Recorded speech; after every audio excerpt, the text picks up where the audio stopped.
that I love Depeche Mode, and I'll get to where I think would be even a better starting point to Violator.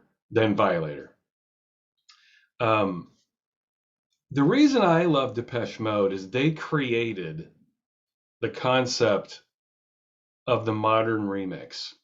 No band has been more trailblazing and set such a foundation and a wild frontier of nothingness when it comes to remixing than Depeche Mode did. And I'll explain why I think this.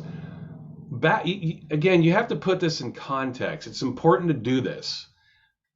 You have to forget about everything that came after these singles and remixes came out and understand what was being released in that time and what had come out before it. And you can only really understand that in time. The more stuff you listen to, you understand context much better. But with Depeche Mode, in the early mid 80s, remixes were basically, you hired someone like Francois Kevorkian, who I love, by the way. I'm not denigrating Francois Kevorkian's name at all. I think he's one of the best remixers of all time. But you'd hire someone like Kevorkian or Arthur Baker or Shep Pettibone or Jelly Bean Benitez or somebody like that. And they would more or less sort of extend a track. They wouldn't so much reproduce it as they would just tack on a couple of minutes of beats and do a vocal loop over and over and maybe fatten up the beats and the bass line a little bit more. But they didn't really change much. They would just extend it a little bit. Depeche Mode changed that. Bands did not remix songs or have their stuff remixed like Depeche Mode did prior to Depeche Mode. And this is why I think Depeche Mode is so loved. This is why Depeche Mode is loved by super dorks like me and the mass population, because Depeche Mode bridged that gap of being able to write really catchy songs and also be experimental at the same time. It doesn't happen very often in history. It's very rare when it does. Radiohead's a band like this, who's able to toe that experimental line with like more traditional pop sound. Depeche Mode is one of these bands, and in the 80s, what brought me to them was like the audacity of their remixes. Their remixes were really out there. Nothing sounded like them. In fact, I looked more forward to their singles than I did their actual albums. Now, I do love Depeche Mode. I pretty much love everything they've done up through Exciter. I think Depeche Mode more or less kind of sucks the last 20 years. Sorry, Mode fans. I'm an old school Mode fan, okay? I always will be. I love these guys. I think they've made enough brilliant music where they can put out bad albums now. It's okay if they do. I'm not denigrating them for that. I will say, though, I don't think they've put out any good albums since Exciter. And by the way, they just put out the new singles box set for Exciter. They've been releasing all the singles for each album for the last few years in a big box set. That was partly inspiring why I'm doing this video too, is the Exciter box set just came out. But anyway, what I loved about Depeche Mode was their remixes. You'd buy their 12 inches and it would be like, wow, this song, it's not just remix, it's completely overhauled. It's completely revamped, reimagined, reinvented, remixed to the tilt. No band did this back then. You have to understand this. Bands did not take their songs and allow them to be so deconstructed than Depeche Mode did. Of course, the bands quickly followed their suit, but very few bands did this as early as Depeche Mode did. Now, I'm going to hold up these two records today. They're not very exciting to look at, but here they are. I would recommend these as a starting point for people who are not well versed with Depeche Mode. These are an excellent starting point. Now, these back in the early 90s, and this is something that Depeche Mode did before many other record companies did with bands, they started releasing all of their previous singles in these CD single box sets. Everything from these came out in 92, so they basically did it for every album up through Violator at that point. And it was CD only, but then the US market put these out 2 compilations covering those CD single box sets. I would recommend getting these as a starting point, because these have some, well, not some, I think these have the best remixes Depeche Mode has ever had. They're on these compilations. They took songs from the albums that I've never really even loved, and they reimagined them in these remix forums that were better than the album versions, I thought. And as someone who was just checking music out in the 80s, and I was a kid then, I was just trying to get my mind wrapped around all this shit that was coming out. Something that really impressed me about Depeche Mode was their ability to take this song and just, yeah, completely reimagine it into something else. New vibe, new tones, new rhythms, new melodies, completely new attitude to the track. And it was like, wow, somebody had to sit down and think this through and put all this effort into this track. It became much more than just an extended version. It was a remix, a true remix. And to this day, I don't think any band has had such an influence on remixing. Even new remixes that come out today, I think, can generally be a little standard. And I think that's testament to Depeche Mode. Like my last video, I talked about Erasure and how they had this in-house remixing team. Well, Depeche Mode was on mute, just like Erasure was, and they also had this in-house remixing team of like Flood and Daniel Miller, much like Erasure did, John Fryer, uh, uh, you know, who was the other guy? Rico Conning. These guys would remix Depeche Mode. They would produce the albums, and then they'd do these further versions on the 12 inches. So you got this idea that they understood the process the band was taking when they recorded the original version, so much so that they understood the track more when they were reinventing it for this remix. So when I was listening to it as a kid, I was like, wow. I mean, these are completely different versions, and I prefer them to the album versions. I'll go through the track listing on this first one. This is 5192. Track listing here is Shout, the Rio mix, Just Can't Get Enough, Schizo mix, Any Second Now, Altered mix. Here's some trivia for you too. Those 2 remixes, Just Can't Get Enough and Any Second Now, the Sire release actually released these remixes on the album versions. So these remixes you get here are actually the album versions on the Speak and Spell US edition. The UK edition has the short versions. And then it also has another track. It's called Sometimes I Wish I Was Dead, which did not show up on the US version. So it's worth getting both versions, is what I'm saying. Now This Is Fun, extended version. That's a B-side. The Meaning of Love, Fairly Odd mix. Leave in Silence, the long mix. And again, Sire used this longer 12-inch mix for the US version. On the UK version, you're getting a shorter version. Get the Balance Right, combination mix. Now that is a remix that changed me. Get the Balance Right. It's an 8-minute version of what's otherwise like only a 3-minute track. The 7-inch, the radio version is only like 3 minutes. Combination mix is 8 minutes, and it's worth it. It's better than the shorter mix, I think. And that was an example of when I started understanding a remix, like,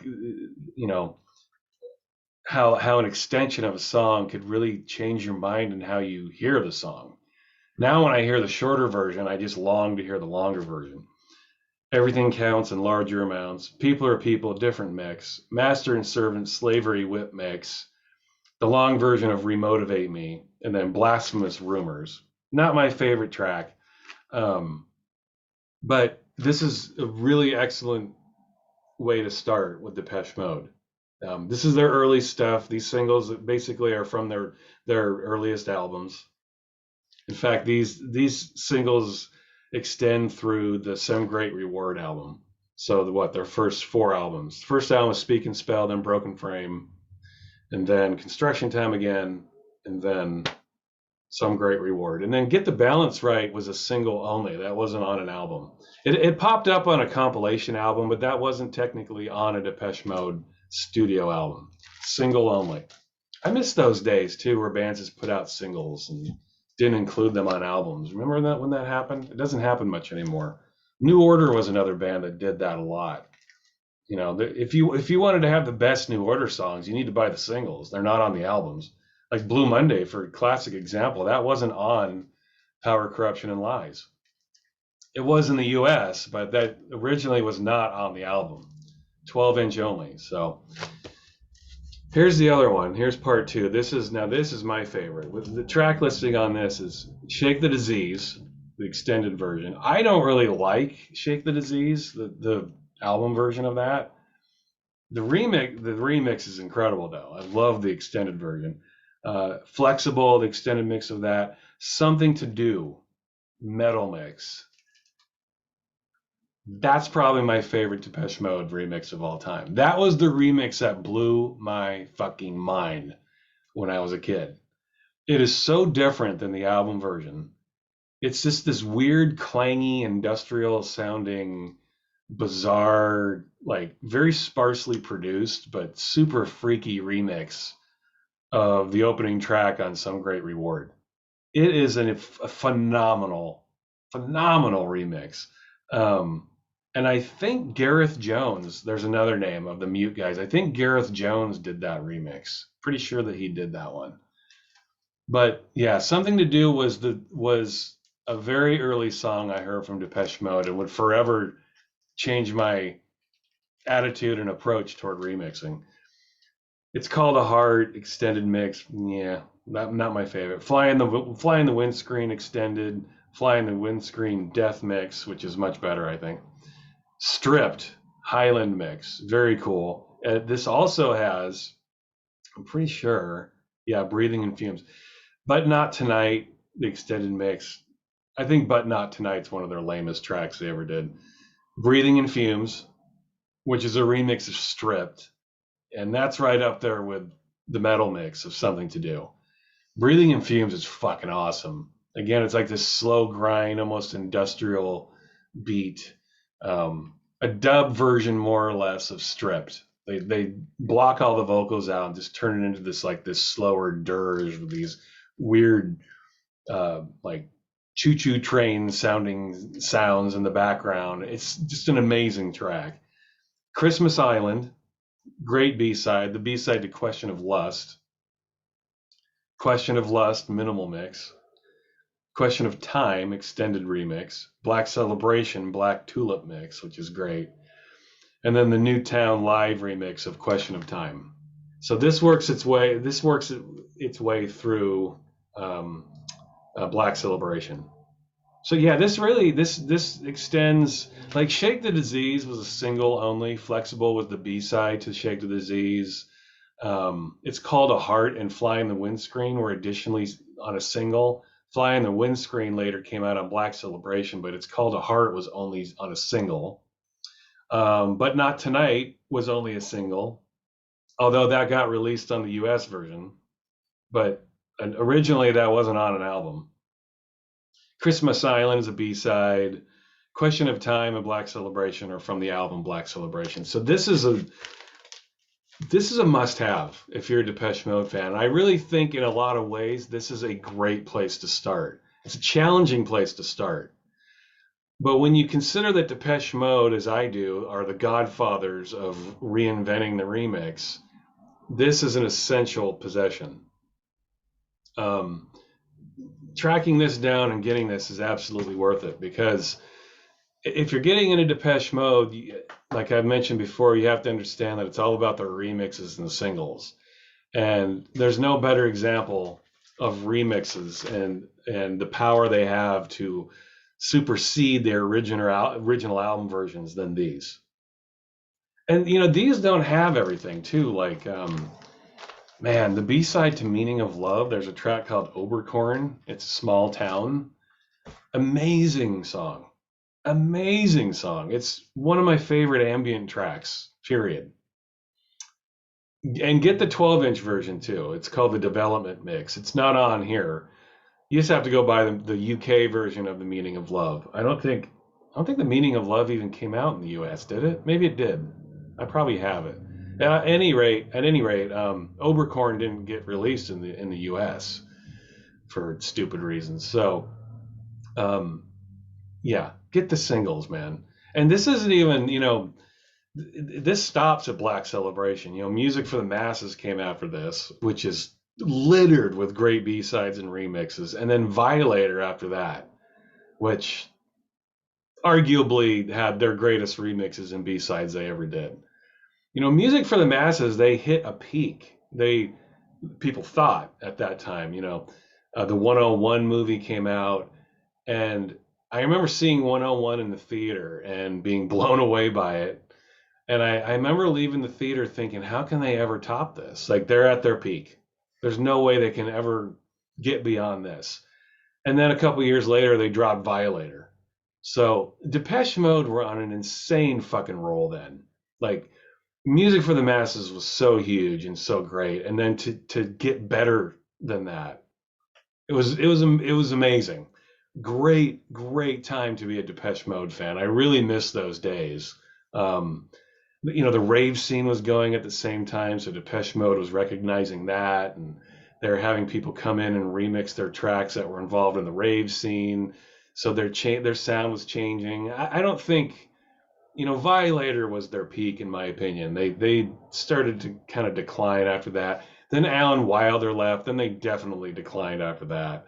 They did put out a few good albums after Wilder left. Like, I think Ultra is one of their best albums they ever put out.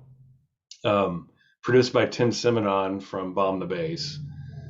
Ultra's a great record. Ultra's got Home and It's No Good. Some of their best singles they ever did. And the whole album just works. It's great. Since Ultra, though, again, I like Exciter. Exciter's pretty good. And the main reason for that is because of Mark Bell. If you don't know who Mark Bell is or was, you need to check him out. He was in his own band called LFO, which is my personal favorite group that ever was on Warp. But that's another story. I think since Exciter, the Depeche Mode just hasn't really. They haven't put. Well, I think Sounds of the Universe, maybe. Sounds of the Universe is a really good album, but that's the only good album they've done in 20 years. But like I said before, it's Depeche Mode. They put out so much brilliance before that they can put out anything they want now, and it's okay. They can fart out any piece of crap they want, and I will always respect them. So it doesn't matter. They have nothing left to prove. After Violator, especially, they came, they saw, they conquered, and now they're just on autopilot, and that's all right. They've already proven themselves. So I'm not going to get deep into Depeche Mode, but I did want to dig into these. I think checking these out, if you're a new Mode devotee, you need to check these out, because just as examples of 80s experimental sound within a pop framework, I think these are absolutely essential to check out. And maybe not so much these. I mean, just get their singles. Go check out those box sets. In fact, I think the majority of their singles are all on Apple Music. So if you're an Apple Music subscriber, which I'd highly recommend you do, it's $10 a month, which is nothing. And you get access to everything they have. Millions of songs, independent, big names. It's all there.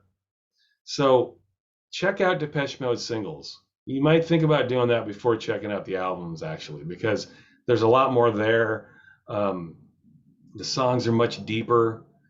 You get these other people sort of reinterpreting what Depeche Mode does, and that's really what Depeche Mode is about, bringing in other producers to help them interpret their vision. I mean, you look at every Depeche Mode album that's ever come out, it's usually produced by somebody else. Flood, Mark Bell, Tim Simonon, Dave Bascom produced Music for the Masses. Again, Flood produced Violator with Alan Wilder. And Francois Kevorkian had a hand in that too. I think Black Celebration was Flood as well. Oh man, I can't believe I can't remember that. But, their vision was always someone was always helping them realize their vision. So that's why remixes are so important with Depeche Mode. You just have to have that outside vision to help you find your own. Collaborative teamwork. That's what Depeche Mode's always been about. You listen to those demo versions from Martin Gore, and they are a far cry from what the album versions were. And a lot of times that didn't have anything to do with Martin Gore. He would come up with the bones, but then Flood would come in and flesh it all out. Or even Alan Wilder. I would highly recommend too. There's a book about Depeche Mode, and I can't remember the name of it. It came out about 20 years ago, and it just has a picture of the band on the cover, but it really dives into the making of the albums and how important Alan Wilder was toward albums like Violator and Songs of Faith and Devotion. He really had a huge hand in those albums sounding the way they did. So yeah, Gore would come up with these bones, and then everyone else would come in and help him flesh it out. So that's what's great about Depeche Mode, and always has been to me. It's always been a collaboration. Lots of people sort of sprinkling their special sauce all over their songs and coming up with these new ideas. So, but getting back to the basis of the video, check these out, or just get the singles on Apple Music.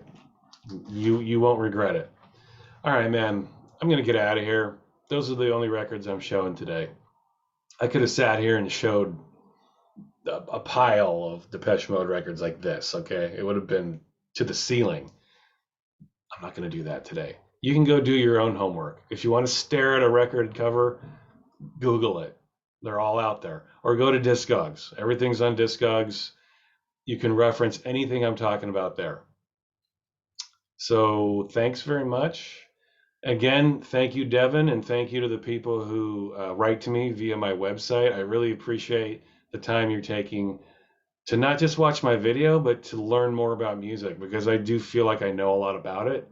And if anyone ever wants me to talk about an album, I'm happy to discuss my personal knowledge and experience with it. So, all right, thanks, and I'll talk to you next time. Bye.